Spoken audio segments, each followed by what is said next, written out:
Hello everyone, let me continue from the previous video. We will now bring the tool into a real circumstance. For example, here we have a character with 2 long braids. She is holding 2 large rocket launchers.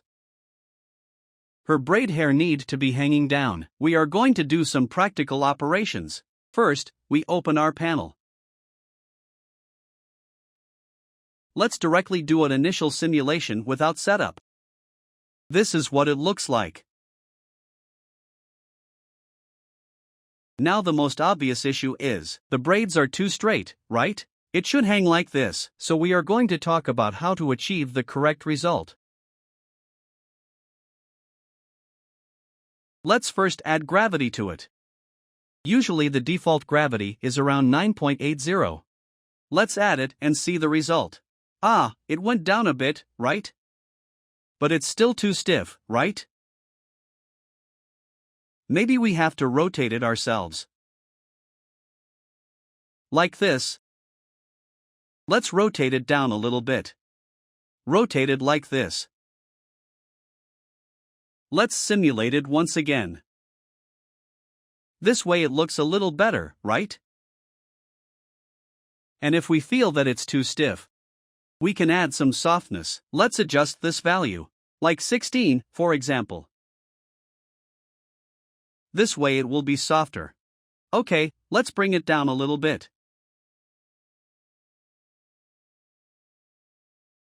Then let's do a simulation.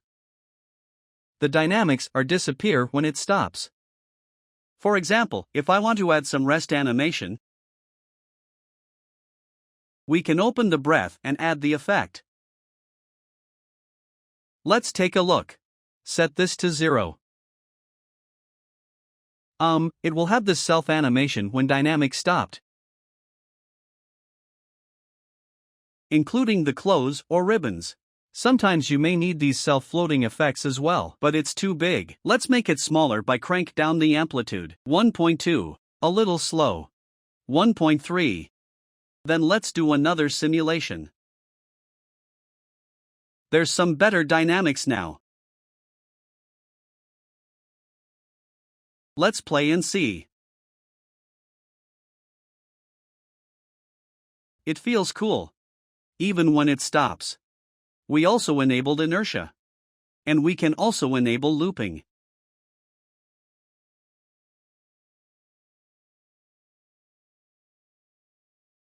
Enable looping. Then loop it back and forth. That way it is more in line with our game production standards.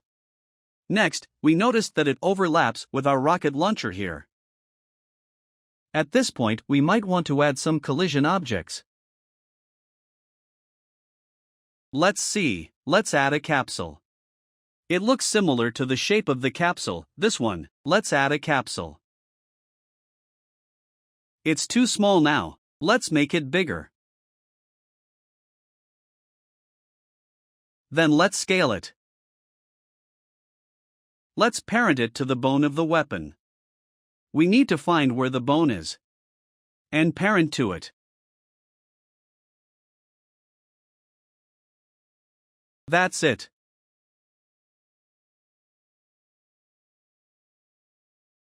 Move its position a bit. Try to match the shape of our weapon.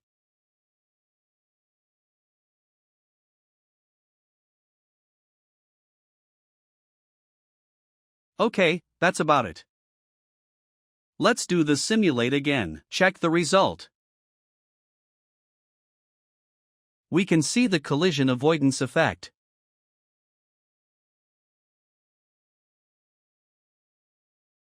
It no longer penetrate here. And you can see that the avoidance is obvious here. It goes to the back and then it comes back, like this. So we basically finished the setup of one braid. Now let's work on the another one. The next braid is the same. There may be some penetrations here. We may have to add a collision object here. Let's rotate it down first. Let it fall, because if only rely on gravity, it cannot get the correct shape we needs. Let's put it down first. Then let's add a collision object again, or we can duplicate this one. and parent it to this bone. Here.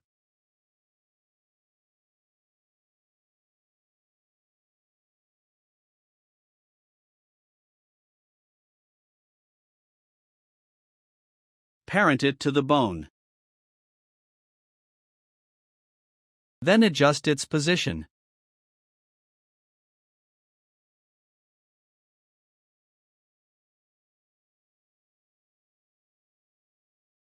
This is what it looks like.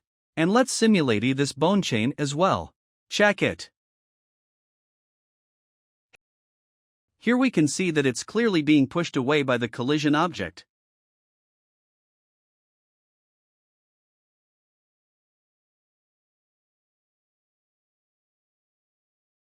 The sliding effect is also quite noticeable here.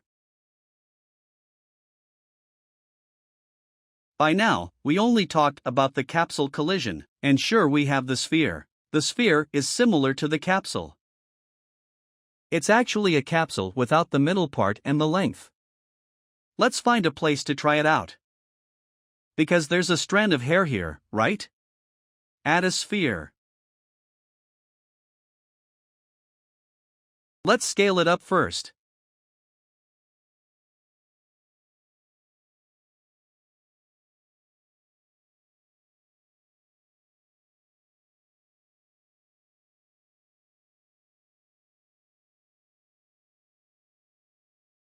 For example, let's make it look like this. Drag it a little bit and put it here. Then let's parent it to the head bone. Find it in 3ds Max outline. Drag it in. Now let's set up and simulate this hair. Let's make it a little bigger firstly. Make it more noticeable. Set it to 20 to have collisions, for example. Now at least it won't penetrate into the face. There are collisions. But the result is not very good. Because we set the softness too high. Maybe we should lower it. Like 6. This way, some of her hair have dynamics. And it won't penetrate into face. As for the specific effects, everyone can adjust it to their own needs. Next, there's another type of collision object. The plane. It looks like this for the plane. Click on it. It creates a plane object. Bring it up. Suppose this plane is the floor. Let's say my cloth or cloak are pretty long. When I walk, they should drag on the ground, right? That kind of effect. Now let me delete the animation for that. For example, this braid. I added a collision plane and see how it works.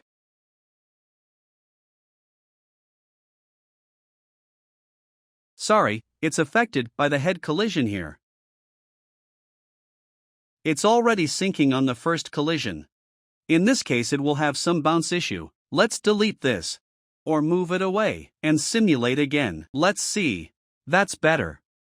We can see that the braid is affected by not only the collision objects, but also lifted by this plane. It's not sinking into the ground anymore. That's the plane collision.